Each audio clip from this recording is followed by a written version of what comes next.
बका के लिए ना निकाह और शादी का अमल इंतहाई ज़रूरी समझा जाता है और शादी हमेशा खुशी और धूमधाम से ही की जाती है। तो हमारे यहाँ बच्चों की शादी करते वक्त ना माँ बाप की सबसे पहली ये ख्वाहिश होती है, अवलीन ख्वाहिश होती है कि बच्चों की शादियाँ ना ख़ानदान में ही की जाएँ, आसपास पहले देख लिया जाए। और पाकिस्तान में ऐसे मुतअद्दिद ख़ानदान हैं जिनकी शादियाँ तो बड़ी खुशियों और चाव से होती हैं, लेकिन शादी के बाद वो बहुत सारे मुश्किलात का शिकार हो जाते हैं। कोई जेनेटिकली मसाइल का शिकार होता है तो किसी की औलाद थैलेसीमिया और दीगर अमराज में मुब्तला हो जाती है।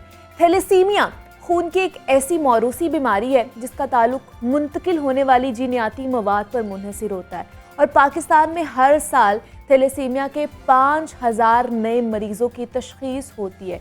ये बहुत बड़ी तादाद है और पाकिस्तान में तकरीबन 5 से 8% आबादी में थैलेसीमिया का जीन मौजूद है और थैलेसीमिया के बढ़ते केसेस की रोकथाम के लिए शादी से पहले इस बीमारी का टेस्ट करवाना इंतहाई ज़रूरी समझा जाता है। और वज़ीर सेहत पंजाब डॉक्टर यास्मीन राशिद का कहना है कि उनकी गवर्नमेंट कोशिश कर रही है इस वक्त के इस हवाले से कानून साजी भी की जाए और उम्मीद है कि ये कानून जल्द अज जल्द बन भी जाएगा। तो शादी से पहले थैलेसीमिया का टेस्ट कितना ज़रूरी है और क्यों ज़रूरी है, इस पर आज हम बात करेंगे। हमारे साथ जो गेस्ट मौजूद हैं कर्नल रिटायर्ड इफ्तिखार हैदर नकवी साहब हैं, थैलेसीमिया के हवाले से काम करने वाले इदारे फातमिद फाउंडेशन से उनका ताल्लुक है। सर मैं आपको खुश आमदीद कहती हूँ जागो लाहौर में। कैसे हैं आप? बहुत शुक्रिया जी। अस्सलाम वालेकुम। वालेकुम अस्सलाम। सर जैसे वज़ीर सेहत पंजाब डॉक्टर यास्मीन राशिद ने भी कहा है कि अभी ये बिल लाने की ज़रूरत है और मंजूर भी करा लिया जाएगा कि थैलेसीमिया के जो पेशेंट्स हैं यहाँ पर शादी से पहले जितने भी कपल्स होंगे उनका थैलेसीमिया टेस्ट कराया जाए। इसके वजह से क्या कहेंगे, कितना अच्छा इकदाम है ये? बहुत शुक्रिया मुनीबा, ये एक बहुत अहम मौजू है।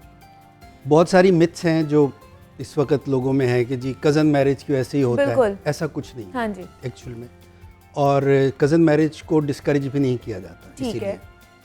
असल में ये जीन बहुत पुराना है, हज़ारों साल पुराना है जो इंसान में दर आया और ये मखसूस लोगों में ही था। ठीक है। लेकिन जब इस बरे सग़ीर की तरफ मेडिटेरियन से लोग आए तो यहाँ पे भी वो जीन आ गया। ठीक है। अब ये चूँकि जीनियाती जेनेटिक ट्रांसफ़र है तो उसकी वजह से ये फिर उन ख़ानदानों में महदूद है जहाँ पे ये शुरू हुआ और वहीं पे रह रहा है। ओके। अब जब वो ख़ानदान किसी और ख़ानदान से शादी करते हैं तो वो जीन वहाँ पे भी मुंतकिल हो जाता है। ठीक है। अच्छा, अब होता ये है कि अगर आपको मालूम हो कि ये बीमारी है तो उसके ऊपर आप बहुत सारे बेहतरी की तरफ जा सकते हैं। मसलन अगर ये दोनों स्पाउसेस अगर उनमें ये जीन मौजूद है यानी कि वो माइनर्स हैं तो अगर वो आपस में शादी करते हैं तो उन्हें अगर मालूम है कि वो शादी कर रहे हैं और वो इसको रखते हैं इस बीमारी को अपने अंदर तो उसमें हरज कोई नहीं है। लेकिन उसके बाद प्री बर्थ उन्हें काउंसिल करके बताया जाता है कि आप प्री बर्थ टेस्ट ज़रूर करवाएं अपने बच्चे का। अच्छा, ठीक है। तो वो पहले 120 डेज़ के अंदर उनके टेस्ट होते हैं बच्चों के। इसमें 25% चांस है कि वो मेजर होगा। उसके ऊपर वो फिर माँ बाप को ये समझाते हैं कि अगर ये बच्चा पैदा हुआ तो पूरी ज़िंदगी आपको हर महीने 2 दफ़ा ब्लड लगवाना पड़ेगा। अच्छा। इसकी चिलेशन करानी पड़ेगी, इसने सारी उम्र दवाइयाँ खानी है और फिर भी ये यकीन नहीं कि कितना अरसा ज़िंदा रहेगा। यानी उसकी ज़िंदगी उसकी तमाम चीज़ों को मेंटेन रखकर भी अभी तक शॉर्टेज में ही चलती है। ठीक है। अब इन सारे अवामिल को अगर बता दिया जाए तो माँ बाप उसको समझने लगते हैं। लेकिन अगर आप उसके चांसेस की बात करें तो 25% चांस ये है कि बिल्कुल नॉर्मल होगा। उस टेस्ट से ये पता चल जाता है कि बच्चा नॉर्मल। ठीक है।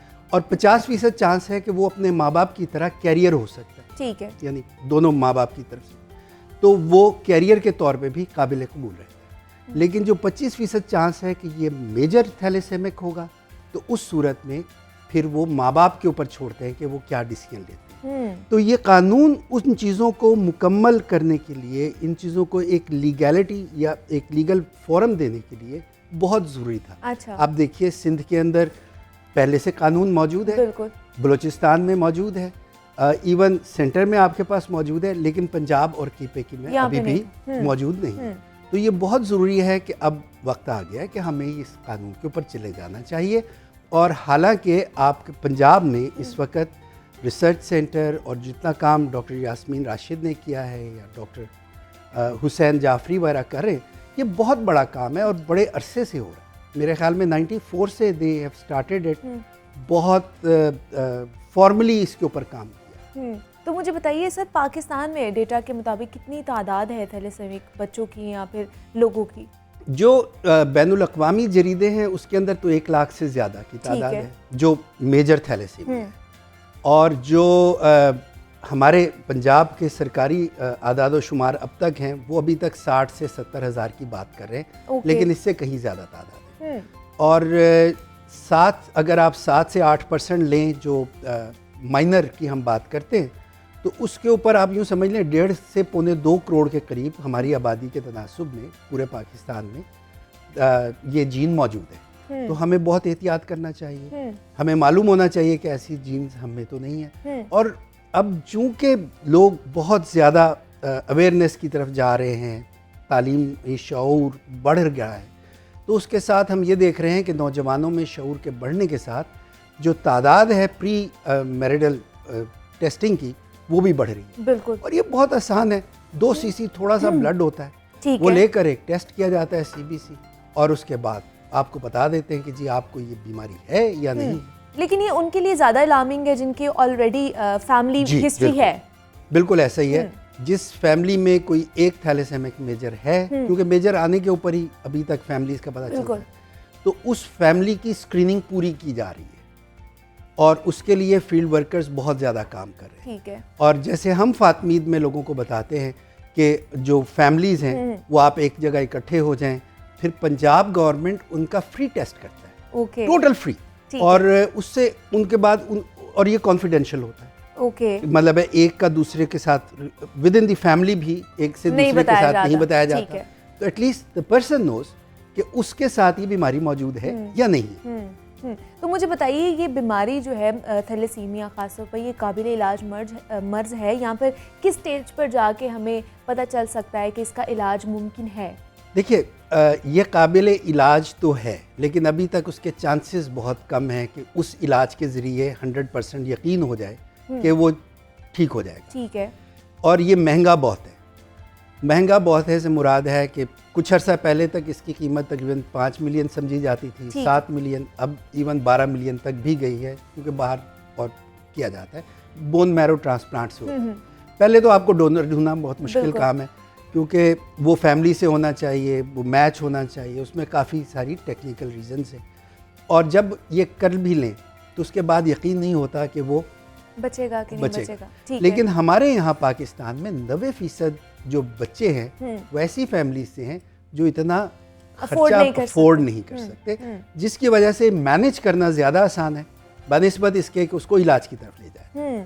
बिल्कुल ऐसे ही है, ये वजह है। तो बच्चों को या फिर थैलेसेमिक जो पेशेंट है उसको कितनी देर बाद जो है खून लगना होता है? जी, हर 15 दिन बाद बच्चों के, अब ये बीमारी के ऊपर भी बहुत ज़्यादा मुनहसर है। बाज़ लोग ऐसे हैं जो मेजर में भी माइनर हैं, वो महीने बाद आते हैं। बाज़ ऐसे हैं जो हर 10 से 15 दिन के अंदर अंदर एक बार ज़रूर आते हैं, और बाज़ ऐसे हैं जो 15 दिन में आके डबल बैग लगवाना ज़रूरी होता है, क्योंकि उनकी HB बहुत ज़्यादा ड्रॉप होती है। इसमें भी टाइप्स हैं? जी जी। अच्छा। इसके अंदर भी स्वैरिटीज़ हैं कि उनकी बॉडी में किस हद तक ब्लड बन रहा है या कितना वो कमी आ रही है। बेसिकली एनेमिक है ना, तो वो जितना कम होगा उसकी वो कमी को पूरा करना ज़रूरी है। तो मतलब ये डिपेंड करता है कि आपका वो कितने स्वेयर है।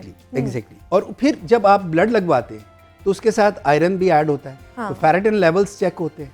जब वो आयरन को कम करने के लिए हम उसे चलेशन कहते हैं, जिसमें हम उसको दवाइयों के ज़रिए, इंजेक्शन के ज़रिए उसका आयरन को कम करते हैं, वो बहुत पेनफुल अमल है, और पूरा दिन बच्चे को बैठना पड़ता है या उसको पंप लगा के साथ पूरे साथ दफ्तर में और स्कूल में जाना पड़ता है।